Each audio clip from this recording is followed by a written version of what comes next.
Welcome back. In case you're just joining us, the acting INEC chairman, Amina Zakari, is our guest on Question Time. So much noise has been made about your tenure expiration, which is expected to expire by July 21. Do you see this as a restraint and as an impediment in any way in your role as the INEC national chairman? Well, my tenure would have expired on July 21st, but the letter of appointment as acting chairman claims categorically that I should act pending when a new commission is put in place. Do you see any conflicts between your letter of appointment and the provisions of the law? Well, for me, I'm not a lawyer. I would leave that to the lawyers to interpret. Let's look at the forthcoming elections, the Kogi and Bayelsa elections. What informs these dates, November and December respectively? Well, timetables are set by law, and the tenures of the current governors are ending in late this year and early 2016. And the law has stipulated the period within which we can hold elections, which is 150 days, not more than 150 days and not less than 30 days to the end of tenure. So we looked at our processes and we looked at our capabilities and we set the timetable. And we had to consult with the regs and consulted with all the departments, consulted together and came up with a date that is comfortable for us to be able to prepare appropriately. How prepared is INEC for these two forthcoming elections? Well, INEC is used to holding, we do our by-elections within a month of the time of with the time we get information from the National Assembly if there's a vacancy. But this is about 3 months, 4 months, I think we'll be adequately prepared. And you should remember we just came out from a national election. We have already made some purchases of non-sensitive materials. So what is remaining for us is to put our acts together, do our processes, do a timeline of all our processes, and we should be able to deliver on the elections as planned. Are you worried that the police is threatening to boycott this process, these forthcoming elections, over unpaid salaries? Would that affect INEC preparations in any way? Well, I think we've had a very good working relationship with the security agencies, especially the police. I doubt if this would be allowed to continue. It will be resolved by the time we conduct the elections. And we hold periodic meetings with our security agencies to plan out our security strategy for the elections. Now, let me take you up on the integrity and the transparency of INEC as an electoral body. 2.5 billion naira scam has been raised, as an INEC chief has been pointed out in this old scam. How do you feel about this? Well, I'm not a Twitter person, so I think the only thing is that this is an allegation and it has to be proven before it's agreed with. So until it's proven, and we have agencies, responsible government agencies that should be able to handle this matter, they should do the investigation and they should, the courts are there to prove it before any action can be taken. But as it is now, it is an allegation and we can't do much about it. Are you considering an internal inquest into these allegations? This is a serious one on INEC.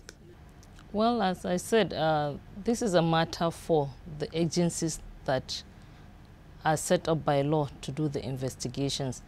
Where would INEC start investigating? We are not an investigative agency. We are an agency that conducts election, and we all know that we should conduct elections with the utmost sense of responsibility. We should be having transparent and credible elections, and that's what we've aimed to do. But any other thing concerning our staff, the agencies that are responsible for that should prove it first before we begin to waste energy trying to prove something that we may not be able to prove in the long run. Now, let's look at the aftermath of the last general elections. Some observers would say petitions too many for a credible elections. Do you see that as an indictment on INEC? Well, I'm surprised to hear this from you because we have very good reports from our observers on the conduct of the election. And going to tribunal is the right of Nigeria, is the right of any aggrieved person going to court to get redress. But it may interest you to know that the petitions we had in 2011 were 45% less than the petitions, both post-election and pre-election petitions were 45% less than what we had in 2007. And currently, the petitions are also less than what we have in 2011. So I can't say there's too much petitions, but it's the right of every citizen to petition. And the only way we can say INEC is indicted is after when we get the outcome of the petitions and we discover that there's a lot of upturns. If you remember, there were hardly any upturns in 2011. There were no governorship, only one governorship election was upturned, and that was due to a technicality, not because of the process. So we have to wait and see the outcome of the petitions before we can judge INEC on whether the elections were free, fair, and credible or not. But for now, we should allow those that have that need the redress to go to court and get the redress.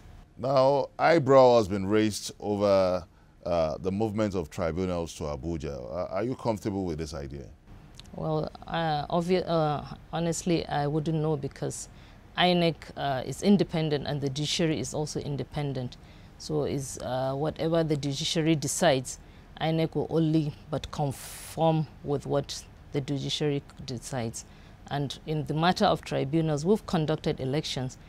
People have the right to go to the courts, and the courts are independent. We only support the court process, and as a law-abiding agency, we try to provide all the necessary materials that we need to provide.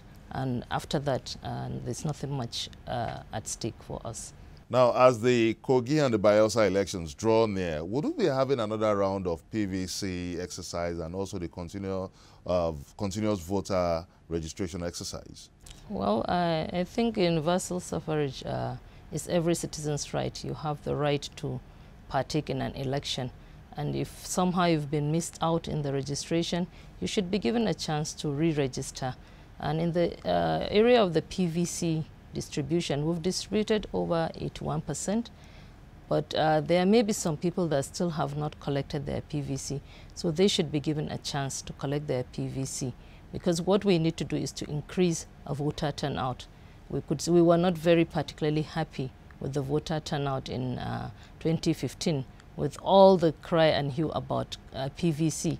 We distributed over 50 million PVCs, yet only about 30 million voters turned out.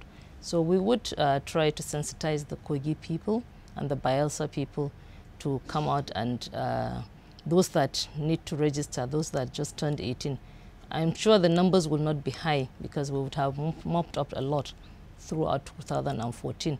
But we'll still do our best to make sure nobody is disenfranchised through PVC or voter registration.